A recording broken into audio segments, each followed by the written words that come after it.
Salve, salve, senhoras e senhores, meninos e meninas, garotos e garotas, jovens discentes, professor Luciano, citopatologia. E hoje vamos estar discutindo um pouquinho da citologia do líquido seminal, espermograma, suas análises macroscópicas e microscópicas. Só para retomar, citopatologia ou citologia clínica, ciência que estuda, pesquisa, diagnostica por meio de análises microscópicas de amostras com células. Bem, vou fazer uma introdução de forma inicial, né? Vamos contemplar, vamos observar três formatos, três modelos de resultado de um espermograma e após a observação dos mesmos, vamos pormenorizar, detalhar os parâmetros descritos no laudo para a construção, para a ampliação de nossos conhecimentos. Vamos estar observando, lógico, que os resultados que nós vamos estar contemplando aqui nessa pequena discussão, né, vão conter mais ou menos detalhes. Comigo aqui na tela, o exame de espermograma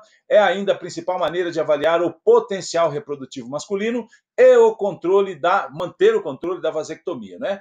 Neste exame, as características físicas e químicas do sêmen são avaliadas, bem como a concentração, motilidade, a movimentação e morfologia, a forma dos espermatozoides, né? O fluido seminal poderá também ser testado para a presença de bactérias, podemos observar a presença ou não de bactérias, de glóbulos brancos, também conhecido como nossos leucócitos, leuco de branco, né? Glóbulos brancos, né?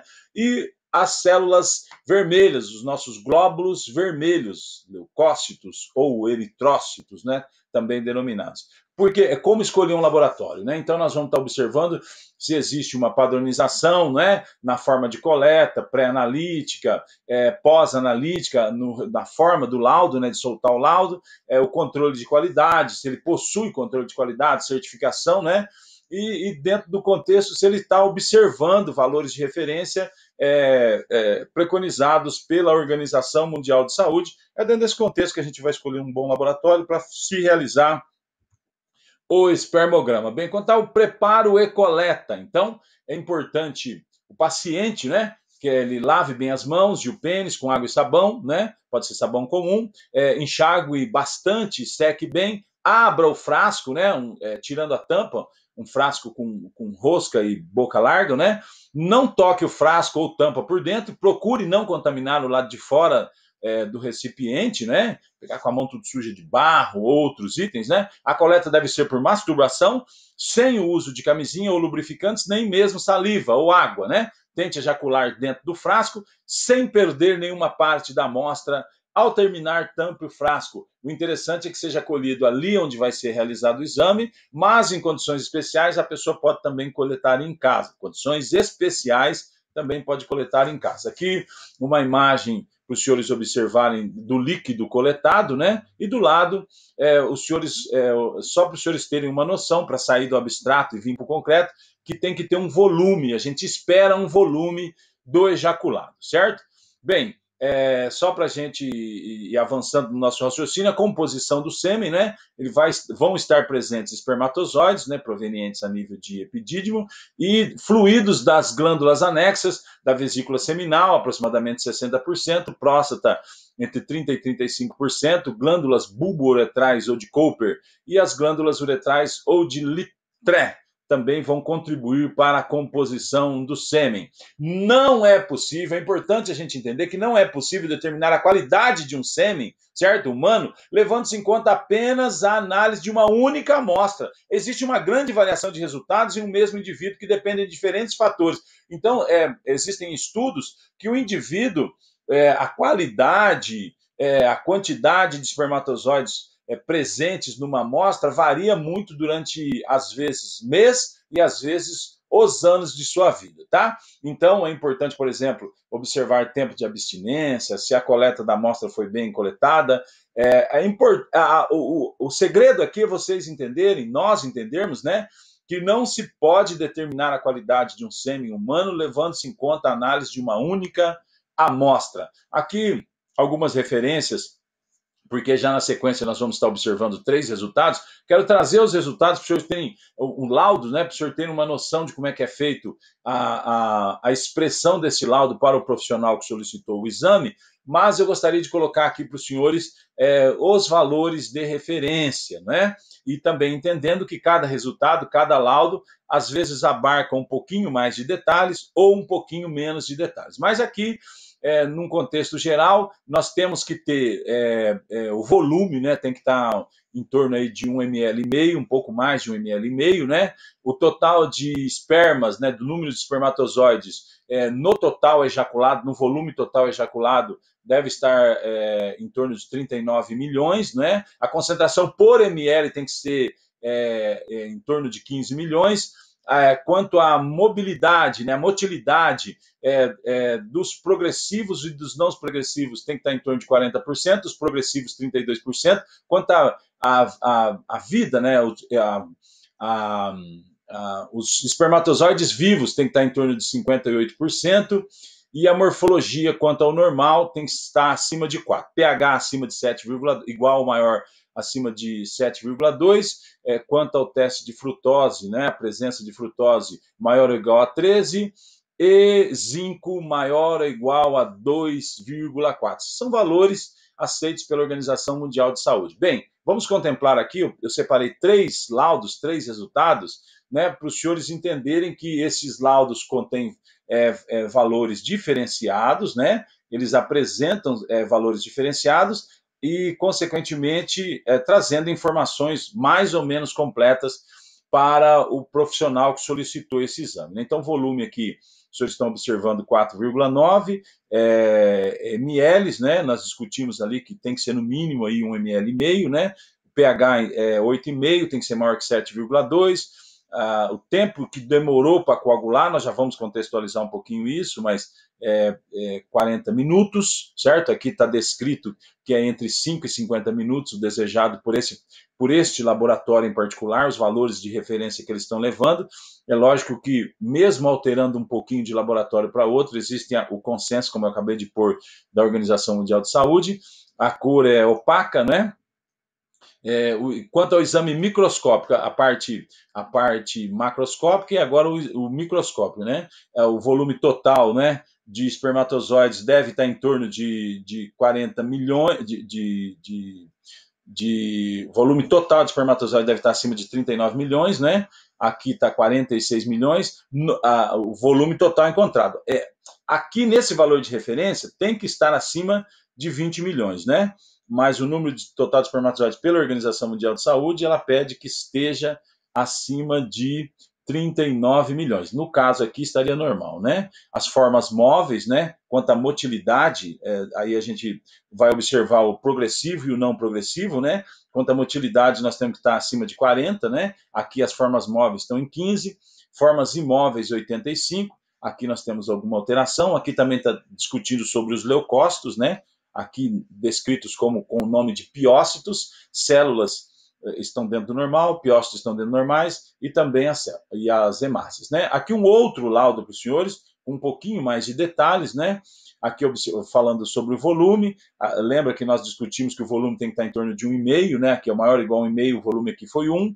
Vários fatores têm que ser observados dentro desse contexto, como eu pontuei. Não é uma única amostra que vai determinar a qualidade ou não do sêmen, certo? E vários fatores têm que ser observados, mas aqui está um, né? Observando aqui, estava com abstinência de 5 dias, tem que estar entre 2 e 7 aproximadamente, né? 2 e 8, mas tinha 5 dias de abstinência, cor opaca, aspecto homogêneo, odor característico, muitas vezes vocês vão ver sui generis, né? Viscosidade normal, liquefação menor que 60 minutos, né? Até 60 minutos aqui está sendo observado, concentração total de espermatozoides, concentração total no volume total, né? Então a gente entende que tem que estar acima de 39 milhões, aqui está 199, né? Número de total de espermatozoides, e aqui outras características demonstrando espermatozoides móveis, 55%, né? A motilidade, né, dos progressivos e dos não progressivos tem que estar acima de 40, né? Aqui está em 55, vivos e móveis 25 e mortos 20%. Então são parâmetros, um outro resultado aqui, só para os senhores observarem, alguns detalhes a mais, outros presentes, outros ausentes dos outros resultados, né? Algumas coisas têm que vir, né? E alguns outros detalhes os laboratórios acrescentam devido à qualidade dos seus laudos, né? Então vem algo a mais ou algo a menos, que tudo que for relevante para a interpretação desse exame deve ser colocado, né? Aqui a abstinência 3 dias, lembra que o primeiro resultado não tinha abstinência, o tempo de abstinência, né? A cor, viscosidade, volume, liquefação, pH, certo? Aqui, por exemplo, pH, né? Tem que estar maior ou igual a 7,2, né? Aqui está em 7, tá? Quantidade de piócitos e assim sucessivamente, como acabamos de discutir os seus parâmetros. Então vamos contextualizar um pouquinho, coloquei os laudos, para os senhores já terem noção o que vai no laudo, e agora vamos contextualizar, né? O espermograma possibilita a obtenção de dados relativos à quantidade e qualidade dos espermatozoides. Mesmo um espermograma normal não é garantia de fertilidade do homem. A análise seminal não permite conclusão direta sobre a fertilidade do paciente, que depende de características do espermatozoide não identificáveis por este exame, né? Entretanto, o exame pode evidenciar o potencial de reprodução do indivíduo. Não é o número absoluto de espermatozoides que prediz o prognóstico de fertilidade, mas sim a sua capacidade funcional. Apenas as provas de função espermática podem dar informações referentes à probabilidade de um homem vir a engravidar sua parceira. Estes testes, né, podem auxiliar na indicação de cirurgias para infertilidade masculina, até ajudar a escolher a técnica mais apropriada para a reprodução assistida, com uma boa relação custo-benefício. Os testes funcionais com espermatozoides objetivam evidenciar aspectos ligados aos fenômenos que se passam, né, com os mesmos no trato feminino, basicamente a capacitação e a reação acrossômica, né? Então a função, dentro de qual contexto nós vamos solicitar o espermograma, né? Avaliar a fertilidade masculina, comprovar, por exemplo, às vezes a pessoa fez uma vasectomia, quer comprovar se ela está eficiente ou não. Os senhores vão atempadamente observando que ele não zera imediatamente após a cirurgia, né? Mas a pessoa vai fazendo os espermogramas e vai zerando, né? Depois de um determinado tempo. Detectar, por exemplo, sêmen no corpo ou não na roupa de vítima, por exemplo, suspeita de estupro, né? E excluir paternidade também. Esses são uma dos usos, né, das solicitações do espermograma. Aqui, a observação do aparelho reprodutor masculino, os senhores podem observar, né? Porque às vezes a gente fica discutindo localização de próstata, ducto ejaculatório, epidídimo, testículo. Então, só para os senhores lembrarem, já estudado isso atempadamente, né? O esperma é um fluido que transporta os espermatozoides. No homem adulto, a formação do esperma nos testículos é contínua, espermatogênese, né? Uma célula não especializada necessita de 72 a 74 dias para se converter numa célula germinal madura.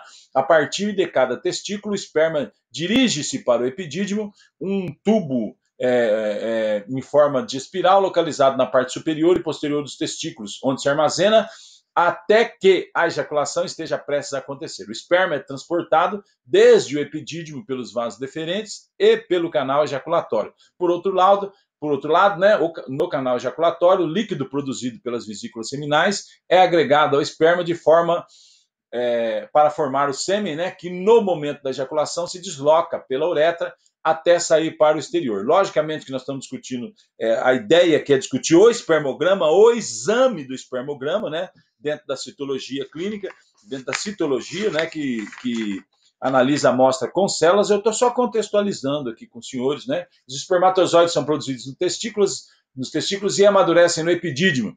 São responsáveis por pequena parte do volume total do sêmen, enquanto a maior parte é fornecida pelas vesículas seminais na forma de um líquido viscoso que fornece frutose e outros nutrientes para manter os espermatozoides. Né, que os senhores viram lá que nós vamos fazer o teste, né,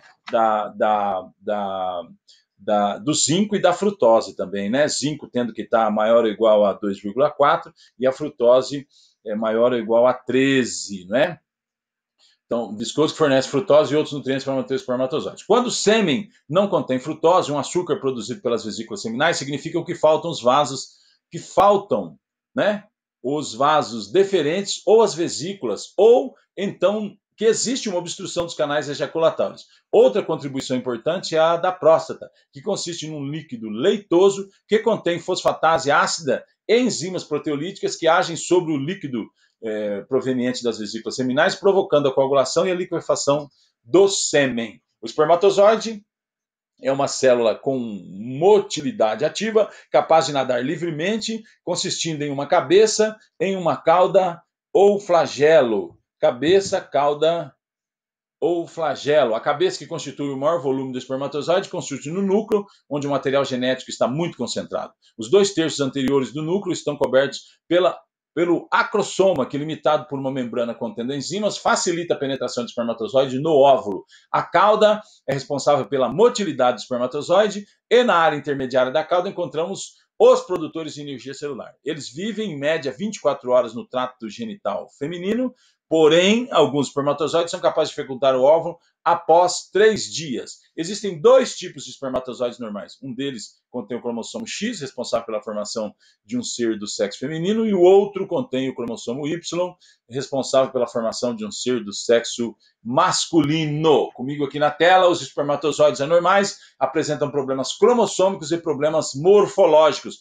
Durante a meiose das células, alguns erros podem acontecer e, assim, algumas células germinativas poderão ter 24 cromossomos ou 22 cromossomos, acontecendo uma anomalia cromossômica. Os raios-x, reações alérgicas intensas e certos agentes anti-espermatogênicos são os principais responsáveis por alterações morfológicas patogênicas. Porém, se a percentagem de espermatozoides alterados for menor que 10%, a normalidade não influenciará na fertilidade, pois os espermatozoides com anormalidades morfológicas são incapazes de fecundar o óvulo. Ao contrário do óvulo, o espermatozoide tem citoplasma escasso e é muito pequeno, mede de ponta a ponta 50 milésimos de milímetro. O principal objetivo do espermatozoide, o que é? Fecundar o óvulo. Para que isso aconteça, o espermatozoide terá que passar por vários obstáculos e sofrerá forte concorrência para percorrer sua trajetória. O espermatozoide necessita nadar 11 centímetros por hora, equivalente a um homem atravessar uma piscina, um parâmetro somente, tá? 50 metros em 5 segundos. Geralmente, de 200 a 500 milhões de espermatozoides são depositados na parte posterior da vagina e apenas 300 a 500 alcançam o local de fecundação. O tempo desta corrida pode ser de 5 a 45 minutos. O vencedor entra no óvulo, porém sua cauda não, e é responsável por uma nova vida. Aqui, só para os senhores observarem as fases dos espermatozoides, né? A fase espermátide, fase de Golgi, fase acrossômica, fase de maturação inicial, fase de maturação intermediária. Aqui também, só para os senhores observarem a morfologia normal e alguns espermatozoides anômalos, né? Do lado esquerdo, um espermatozoide normal, e aqui algumas anomalias, maior do que o normal, menor do que o normal, 2 cabeças, 2 caudas, né? Formatos não comuns dos espermatozoides, para que os senhores tenham noção, né? Aqui, mais uma vez, só para a gente contextualizar a forma de coleta, né? Então, a extração do esperma através da masturbação, liquefação do esperma e transferência para uma lâmina, e daí nós vamos fazer essa avaliação microscópica do esperma. O esperma é ejaculado na forma líquida, permanecendo líquido 5 a 6 minutos. Então, só então ele começa a coagular-se. O esperma permanece coagulado por no máximo aí 30, 45 minutos, né? Se liquefazendo novamente de forma definitiva devido à ação das enzimas proteolíticas, né? O líquido seminal é lançado no interior da vagina e automaticamente só coagula. Próximo ao canal cervical, este coágulo vai se desfazendo, liquefazendo, e deste modo os espermatozoides são lançados íntegros ao interior do cérvix, né? Podendo assim fecundar o óvulo, né? Então, a interpretação quanto a esse contexto, né? Liquefação completa até 60 minutos, ação das enzimas do líquido seminal, liquefação incompleta, disfunção prostática, coágulos de proteína, e pode também estar proveniente de uma infecção seminal, né? O volume normal do sêmen, né, é de 2,5 ml, como eu pontuei com vocês naquela lâmina que traz parâmetros da Organização Mundial de Saúde, pelo menos 1,5 ml, né? Para medi-lo, despeje o volume em um tubo cônico graduado. A viscosidade pode ser determinada enquanto a amostra está sendo despejada no tubo cônico. Se normal, a amostra gotejará e não se mostrará aglutinada ou filamentosa. Deve-se ter certeza de que a amostra se liquefez por completo antes da determinação da viscosidade, né? Então, se eu tiver normospermia, volume entre 2 a 5 ml, no mínimo 1,5, né? Hipoespermia, volume diminuído. São nomenclaturas que o senhor vai usar na liberação do laudo, né? Hiperespermia, volume aumentado, maior que 5 ml. Aspermia, ausência do ejaculado após o orgasmo, né? Aqui a viscosidade, né? Também deve ser observada a hora que o senhor vai soltar o laudo. Outros termos aqui, eu trouxe mais alguns termos, mais 4 termos, que o senhor vai usar no laudo. São palavras, são terminologias utilizadas no espermograma. Astenoteratosospermia. Astenoteratosospermia. O que é isso? Porcentagem de espermatozoides com morfologia e motilidade abaixo dos valores de referência. Oligoastenosospermia. Oligoastenosospermia. O que é isto? Concentração total de espermatozoides e motilidade abaixo dos valores de referência. Oligoteratosospermia. Oligoteratosospermia, concentração total de espermatozoides e morfologia abaixo dos valores de referência. E oligoastenoteratosospermia. Oligoastenoteratosospermia. O que é isso? Concentração total de espermatozoides e motilidade e morfologia abaixo dos valores de referência. Aqui, só para os senhores observarem, né, um espermatozoide, então com cabeça, sua peça intermediária e a cauda, aquela imagem inicial que os senhores estão observando nessa lâmina, cabeça, peça intermediária e cauda, e algumas alterações aqui descritas, por exemplo, para os senhores, defeitos de cabeça, defeitos da peça intermediária e defeitos da cauda, por exemplo, de cabeça, né, fusiforme, piriforme, né, cabeça arredondada, defeitos da peça intermediária. A peça pode ser dobrada, a peça pode ser grossa, a peça pode ser fina, certo? Defeitos da cauda, cauda curta, cauda dobrada, cauda enrolada. Então, aqui nós observamos o espermatozoide descrevendo cabeça, peça intermediária e cauda, e no laudo, cabeça está normal? Ok. Tem alteração? Fusiforme, piriforme? Vai descrever. Peça intermediária, tá? Defeitos na peça intermediária, dobrada, anômala, grossa, fina, e também na cauda. Ou cabeça, cauda e peça intermediária e cauda normais, tá? Na ejaculação, o sêmen apresenta-se espesso e gelatinoso, após mais ou menos 5 minutos, torna-se fluido e opalescente. Interpretação, branco opalescente ou acidentado, ligeiramente amarelado, amarelado ou avermelhado, né? Então, aí, ligeiramente amarelado, normal. Amarelado, leucospermia. Avermelhado, hemospermia. Pode estar alterado a nível de leucócito, pode estar alterado a nível de sangue, né? O odor é proveniente de 3 substâncias. A gente usa o termo sui generis, né? Mas o odor do sêmen, do líquido seminal, né? O odor é proveniente de 3 substâncias de origem prostática: a putrescina, espermina e espermidina. Bem, quanto à motilidade, né? A motilidade é muito importante, pois depois de chegarem ao colo do útero, os espermatozoides precisam deslocar-se através das tubas uterinos e alcançar o óvulo. Os espermatozoides devem ser avaliados em seu movimento progressivo para a frente, né? Então, dentro daquele contexto, nós já discutimos o valor total do número de espermatozoides, acima de 39 milhões, a concentração por ml acima de 15 milhões, né? Total de motilidade, os progressivos e os não progressivos acima de 40%, né? E aí vão ser descritos, conforme o laudo, conforme o laboratório, vão ser descritos esses parâmetros que eu coloquei lá no comecinho dessa nossa discussão, de acordo com a Organização Mundial de Saúde, né? Aqui, para os senhores observarem algumas alterações, né?